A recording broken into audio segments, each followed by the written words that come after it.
What's up, everybody? Welcome back to my channel, Angel Says Life, where I talk about music, concert stuff, travel, family stuff, and mom shit. So I'm back on this issue about this rap beef, and I put that in quotes because I think we're all starting to realize that this is more than what we thought it was. And that's what prompted me to do this video, is I really want to address that there is more here. Like, there's more in our consciousness regarding everything that's going on. Maybe you're not a spiritual person, or that doesn't vibe with you, and I encourage you not to sign out just yet. Like, just stay with me, stay here. Let's really talk about what is going on behind the scenes, underneath what is coming to the surface.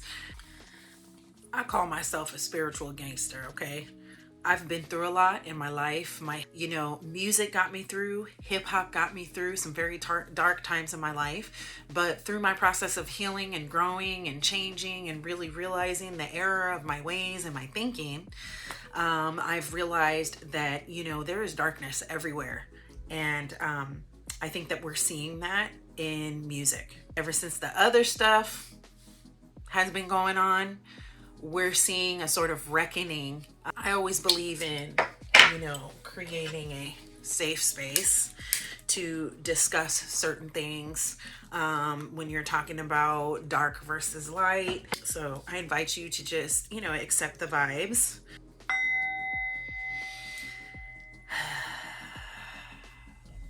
Okay, that was good. As I've been going through this process, like everybody else, looking at social media, seeing what's going on YouTube, watching reviews, watching people's input of what's going on, I am noticing there's been a huge, monumental shift in energy. Energy is a very powerful thing. Okay, there's been a lot of energy circulating around, the fighting aspect of what's going on. One person fighting another. And forth, there's been fans fighting each other because of who is their favorite and all that. But I'm seeing a lot of things popping up on Twitter, on Instagram, where people are saying, this is bigger than rap. This has become bigger. I feel differently, but I don't know why. The reason why people feel that way is because this is a spiritual thing that's happening here. We are starting to get into the spiritual plane. When you start to expose darkness, when you start to expose evil, you're going to have these things become exposed. And when I say that, I'm not necessarily talking about Kendrick, and I'm not necessarily talking about Drake when I say evil. When I refer to they or evil, I just mean dark entities or things that can be in the inner workings of the music industry. And I want to discuss J. Cole. J. Cole's intuition was touched.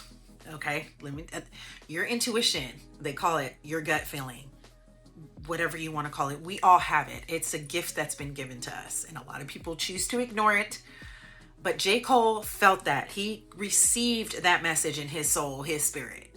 And I know this is not what a lot of people want. I got to keep it 100 with y'all, right? I damn near had a relapse, right? Because y'all heard some shit that happened 3 weeks ago, however long it was. This time of me moving on my own accord, for the first time I was tested. Why am I tested? One, I know my heart, you know what I mean? And I know how I feel about my peers, these two niggas that I just been blessed to even stand beside in this game, let alone chase their greatness, right? So I felt conflicted because I'm like, bro, I know I don't really feel no way, but the world want to see blood. In my spirit of trying to get this music out, I ain't gonna lie to y'all, I moved in a way that I feel spiritually feel bad on me. Like I try to jab my nigga back, and I try to keep it friendly, but at the end of the day, when I listen to it and when it comes out and I see the talk, that shit don't sit right with my spirit. That shit make me feel, that shit disrupts my fucking peace. How many people think Kendrick Lamar is one of the greatest motherfuckers to ever touch a fucking microphone? As do I. That was the lamest, goofiest shit. And I say all that to say, it made me feel like 10 years ago when I was moving incorrectly. And I pray that God align me back up on my purpose and on my path. You know what I mean? I pray that my nigga really didn't feel no way. And if he did, my nigga, I got my chin out. Take your best shot. I'm gonna take that shit on the chin, boy. Do what you do. Now, he said he felt this way inside of him in his spirit because of external factors. To be on the world's stage and then be willing to put your neck out there and say, this don't sit right in my spirit, and I'm going to speak out against it, and I'm going to go against what I once said just recently, and then I'm going to turn around and I'm actually going to say, I'm not going to be fearful of the fact that now I don't feel good about it. The world of, fans and whatever and hip hop like turned against him. There were I would say a lot of older hip hop heads in the business that were like, well, good for him. You know what I'm saying? Good for him. There was a lot of his peers that were just kind of like, bro, that's on some bitch shit. Like, don't apologize, don't this, don't that.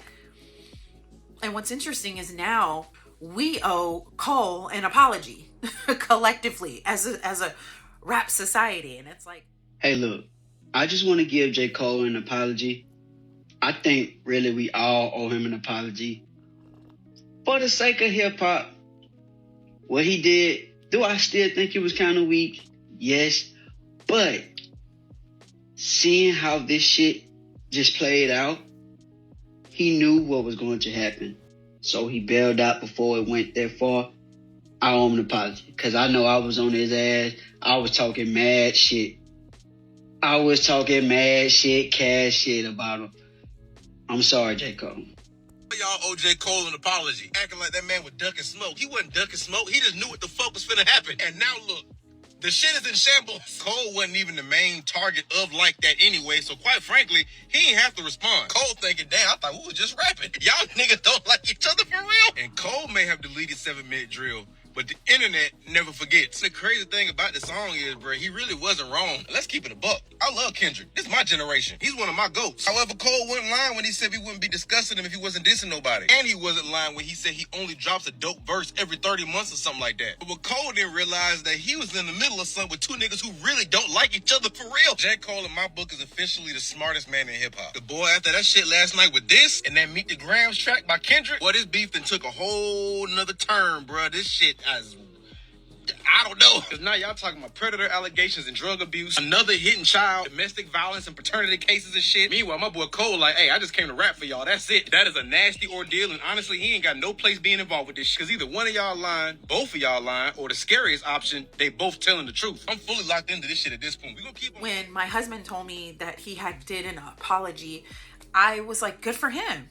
It may not at the moment felt good for anybody else, but it was good for him because he needed to be right. Something so powerful about that, and it shouldn't be ignored. If Drake and, J. Cole were as good as friends as they seem to be, and as, Drake led on, you would think he would have heeded the warning. You would think that he would have looked at his friend and said, there might be a reason why he's doing this. And J. Cole has been on a spiritual journey, and he talks about this very openly. He's been on a spiritual journey of growth and introspection, and he's taking a lot more personal responsibility for himself as he gets older. And he admitted that there were outside forces that were kind of getting in his ears and getting in his head, and he felt the need to go along with what was going on. This is a life lesson for all of us, famous or not. You're being true to your authentic self, doing what you know is right and correct, and being able to admit when you're wrong and taking personal responsibility. I know some of you out there might be like, it ain't that deep. And let me tell you something. It is that deep. And J. Cole understood that it's that deep. And that's why I'm bringing this up. I mean, we could look on our planet right now and look at all the different things that are going on, yet this creates a sort of distraction. Insert Yasin Bey, otherwise known as Mos Def. He said this recently when he was also asked about Drake. And like, is Drake hip hop?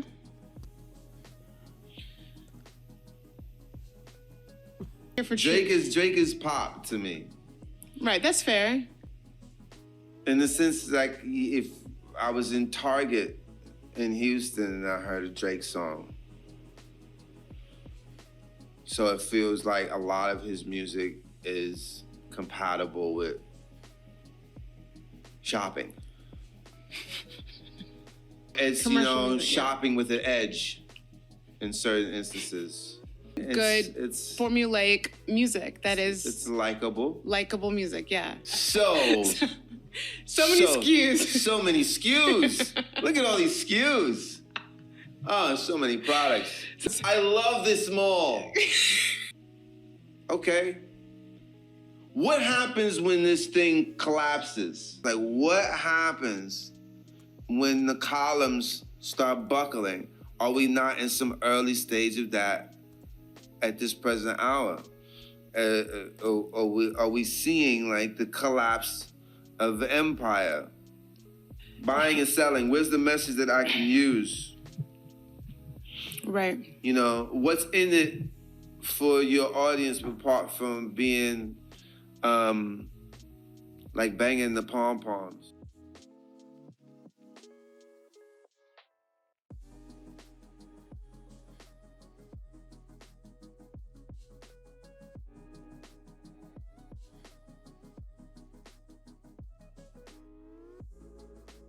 A lot of the people that we know and love who are really keeping it real in the game are not robots. They're human beings that are just trying to make it in this really dark and really evil industry. A sense of heaviness and also a sense of like sadness. It's okay to say that. We feel like we're kind of watching the demise of somebody that we at least revered as somebody, if you're not a Drake fan, I think we all can agree that he is talented and he has charisma. It is sad to see somebody kind of go out like this, which brings me to the next point. What's currently happening with Drake? There was news that came out that Drake has officially sold his last house in America in Los Angeles. It makes sense, right? I mean, because right now it must feel like the whole world is turning against Drake. If everywhere you turn, there are memes being made, pictures being put out, there's animes being made about this where Drake is like literally getting his ass kicked. A lot of us who grew up with hip hop in the 90s and especially the 2000s, you know, I think we have a little bit of hip hop PTSD, no lie. I mean,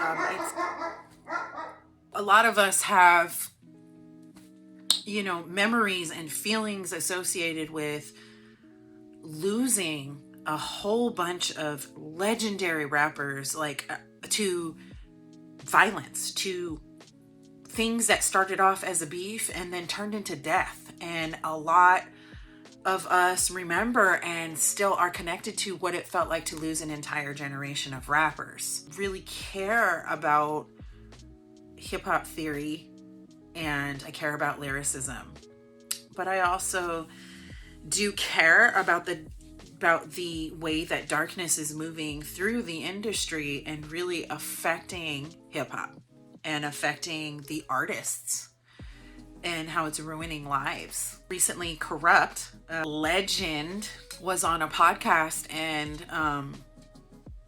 he was on the podcast and he was being chill, but Corrupt is a battle rapper, an old head legendary status. He hasn't heard really about what's going on because he doesn't stay connected like that anymore. Let's just listen.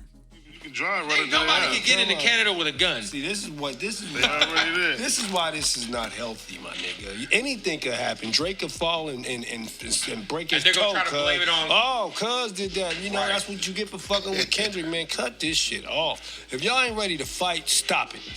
I think you just go for it. Stop for it. the lyricist. Knock it off, cuz.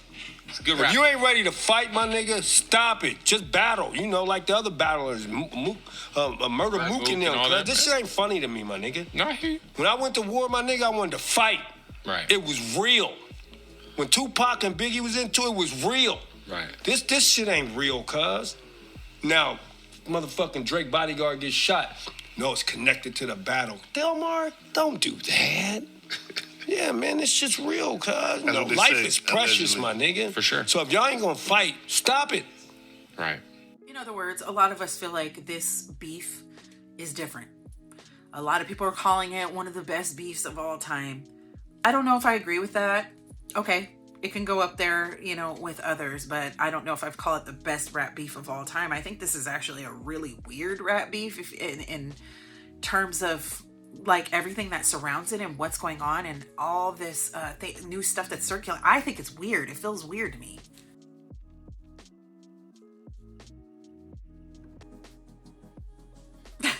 I hope that he's okay. I really do. I hope Drake is okay. I hope his mental health is okay. I hope Kendrick's doing okay. You know, that doesn't mean that Kendrick doesn't feel this in his own spirit also. I think we need to remember that. It's a form of self-defense.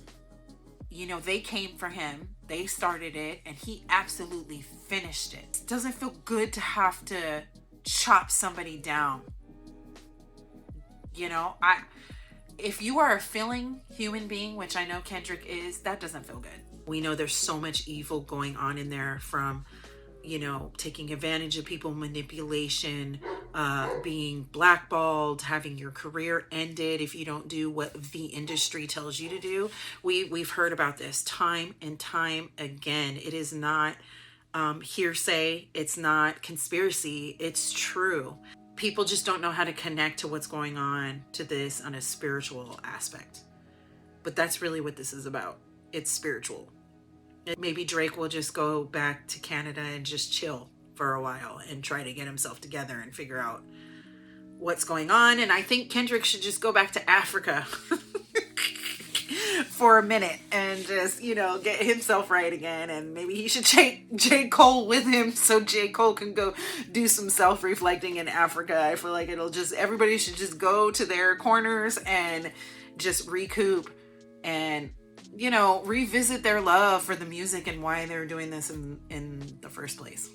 This brings some lyrics to my mind by Nas, okay? When Jay-Z put out the diss track back in the day addressing Nas's rebuttal track was entitled Ether. Ether, that shit that makes your soul burn slow. Trying to kick the shit you need to learn though. That ether, that shit that make your soul burn slow. This is what's happening here. If you've never heard it, please go look it up. I know that Drake is asking himself questions now inside. Why did I make these decisions? Should I have done that? Was I, you know, like, it's making his soul burn slow. That's crazy. Well, I hope you enjoyed this little moment of me just kind of like reflecting on the massive moment that we are in hip hop and in music industry history, where it seems like month after month things are being exposed, things are being opened up, and we're seeing the true darkness and evil of the inner workings of the music industry. And I hope you took away something from this. Let's talk about it. I love engaging with you guys in the comments. I always answer you guys, and I appreciate all the love. So thanks for tuning in to Angel Says Life. Until next time, peace to everybody.